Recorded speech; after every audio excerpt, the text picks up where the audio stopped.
Important article India central Asia relations से संबंधित है। आप जीएस पेपर सेकंड के इस टॉपिक से आर्टिकल को रिलेट कर सकते हो। क्या कंटेस्ट है? हाल ही में देखो इंडिया और सेंट्रल एशिया के प्रीमियर्स के बीच एक वर्चुअल समिट ऑर्गेनाइज हुआ, जिसमें भारत की तरफ से प्रधानमंत्री मोदी और सेंट्रल एशिया के 5 देशों की तरफ से उनके प्रेसिडेंट्स ने पार्टिसिपेट किया। इस वर्चुअल समिट के बाद एक जो जॉइंट स्टेटमेंट रिलीज की गई, उसमें कहा गया वैसे तो देखो इंडिया और सेंट्रल एशिया के बीच में सिविलाइजेशनल, कल्चरल, ट्रेड और पीपल टू पीपल लिंकेजेस हैं, लेकिन अभी फिलहाल अफगानिस्तान में जो तालिबान का रूल आ गया है और इसके अलावा डायरेक्ट लैंड रूट की एक्सेस नहीं है इंडिया और सेंट्रल एशियन कंट्रीज के बीच में। ये दो बड़े चैलेंजेस हैं इंडिया और सेंट्रल एशिया के बीच में रिलेशंस को मजबूत बनाने की दिशा में। आप यहां पर देखो, सामान अगर भेजना हो, बीच में देखो पाकिस्तान आ जाता है, अफगानिस्तान आ जाता है, तो इंडिया एक्सेस कहां से करे सेंट्रल एशिया को? मेनली देखो 3-4 ऑप्शंस हैं। ये पाकिस्तान और अफगानिस्तान के थ्रू सामान भेजना ये तो पॉसिबल है नहीं, क्योंकि ज़्यादातर समय इंडिया के पाकिस्तान के साथ रिलेशंस खराब रहते हैं, तो ये पूरा तो ऑप्शन वैसे ही ख़त्म हो जाता है। तो सी की सहायता से सेंट्रल एशिया में सामान भेजा जाए या फिर इंपोर्ट किया जाए, ये एक मेजर ऑप्शन है।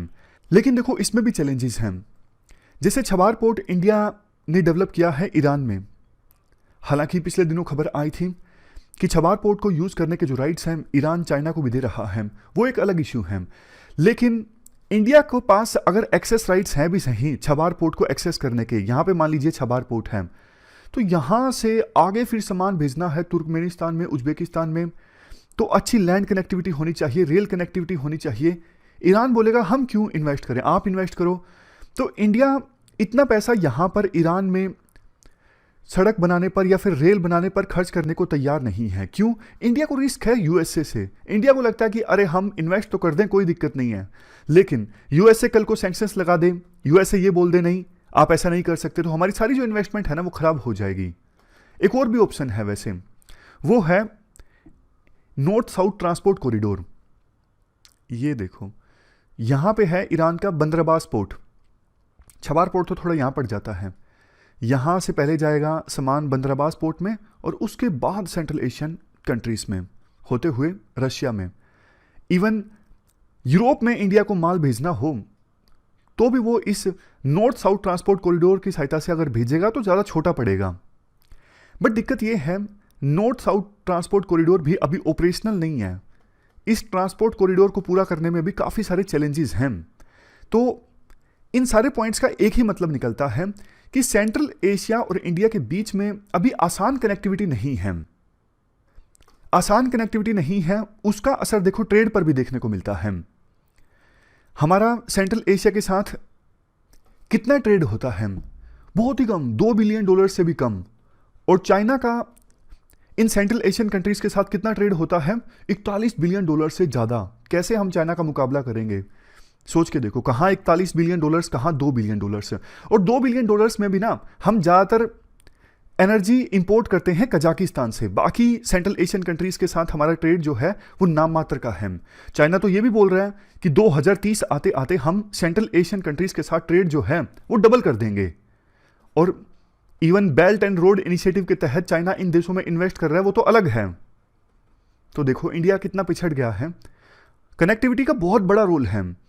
चाइना की डायरेक्ट कनेक्टिविटी है इन सेंट्रल एशियन कंट्रीज के साथ, लेकिन इंडिया की नहीं है। इंडिया का एक पूरा जो वेस्टर्न पोर्शन है वो तो देखो ब्लॉक ही हो गया है, क्योंकि पाकिस्तान के साथ रिलेशंस अच्छे नहीं हैं।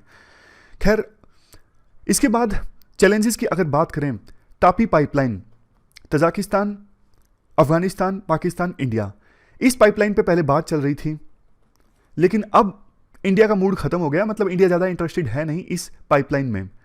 क्यों? क्योंकि देखो ये पाइपलाइन होके गुजरेगी अफगानिस्तान से, पाकिस्तान से, तो इंडिया को लगता है इतना पैसा खर्च करने के बावजूद अगर ये पाइपलाइन अफगानिस्तान से, पाकिस्तान से गुजरेगी, कल को रिलेशंस खराब हो गए, पाइपलाइन की सुरक्षा भी नहीं प्रोवाइड कर पाएंगे। बेशक मान लीजिए अफगानिस्तान और पाकिस्तान की सरकारें चाहें कि हम पाइपलाइन को सुरक्षा प्रोवाइड करेंगे, लेकिन वहां पर इतने सारे जो टेररिस्ट है वो एक्टिव हैं, तो सरकार के चाहते हुए भी ये पाइपलाइन जो है वो सुरक्षित नहीं रह पाएगी। तो इंडिया का जो इंटरेस्ट है वो खत्म हो गया। इंडिया को लगता है पैसा ज़्यादा खर्च होगा, उतना आउटकम नहीं निकल के आएगा। नेक्स्ट चैलेंज, अफगानिस्तान में देखो सिचुएशन काफ़ी ज़्यादा खराब है। ड्रग्स की जो प्रोडक्शन है वो इंक्रीज होगी, रेडिकलिज्म इंक्रीज होगा, और इन सब चीजों से ना खतरा सेंट्रल एशियन कंट्रीज को भी है और इंडिया को भी है। तो अभी जो वर्चुअल समिट ऑर्गेनाइज हुआ ना, अफगानिस्तान के मुद्दे पर चर्चा हुई सेंट्रल एशियन कंट्रीज के प्रेसिडेंट्स और प्रधानमंत्री मोदी के बीच में। नेक्स्ट चैलेंज, वैसे देखो पहले रशिया यहां पे डोमिनेंट प्लेयर हुआ करता था, क्योंकि ये जो सेंट्रल एशियन कंट्रीज है ना, ये पहले यूएसएसआर का पार्ट हुआ करते थे। लेकिन अब चाइना का जो इकोनॉमिक डोमिनेंस है ना, वो काफी ज्यादा इंक्रीज हो गया है बेल्ट एंड रोड इनिशिएटिव के तहत। कहीं ना कहीं रशिया भी इस चीज से थोड़ा सा इनसिक्योर महसूस करता है, लेकिन अभी उतना ज्यादा नहीं। अभी हाल ही में जैसे सेंट्रल एशिया के प्रेसिडेंट्स ने प्रधानमंत्री मोदी के साथ वर्चुअल समिट अटेंड किया, उसी प्रकार का वर्चुअल समिट चाइना के राष्ट्रपति शी जिनपिंग के साथ भी उन्होंने अटेंड किया। और पाकिस्तान, जो कि देखो चाइना का परम मित्र है, पाकिस्तान भी सेंट्रल एशियन कंट्रीज के साथ अपने रिश्तों को मजबूत बनाने में लगा हुआ है। जब से तालिबान सत्ता में आया है अफगानिस्तान में, पाकिस्तान के पास एक एडवांटेज पता क्या है? ये सेंट्रल एशियन कंट्रीज है ना, ये लैंड लॉक कंट्रीज हैं। तो पाकिस्तान इनको बोलता है हम आपको ना इंडियन ओशन का एक्सेस दे देंगे। आप ये मैप देखिए, यहां से सामान आएगा पाकिस्तान के थ्रू और वो इंडियन ओशन को एक्सेस कर सकेंगे। पाकिस्तान इनको ग्वादर पोर्ट की एक्सेस देगा ताकि ये सेंट्रल एशियन कंट्रीज अपना सामान भेज सकें विभिन्न देशों को, जैसे येमेन को, कहीं और। तो इनको इंडियन ओशन की एक्सेस मिल जाएगी पाकिस्तान से।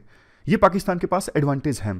तो इंडिया को भी देखो अपने कार्ड्स जल्दी से प्ले करने होंगे।